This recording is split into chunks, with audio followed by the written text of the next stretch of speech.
यूनतन Saul बादशाह के फर्जंद थे।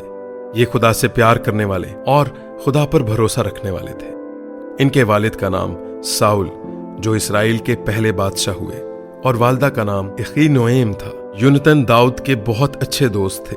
उनका प्यार भाइयों से बढ़कर था। जब साउल बादशाह दाऊद को कत्ल करने के दर पे थे, तो यूनतन ने ही उनकी मदद की और जान बचाई ताकि वो भाग सके। फिलिस्तीनियों और इसराइलियों की जंग में यूनतन और उनके भाइयों को कत्ल करवा दिया गया।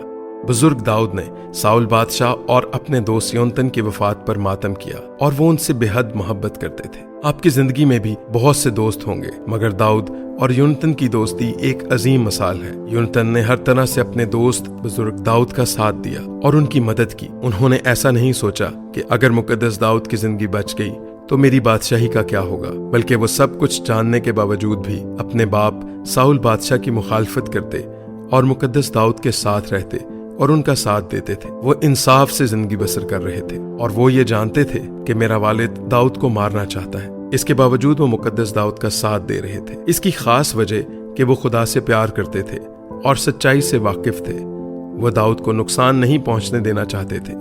आप ऐसे दोस्त बने जो सच्चाई का साथ दें और मुश्किल में अपने दोस्त के साथ खड़े हों। खुदावंद आपको बरकत दे।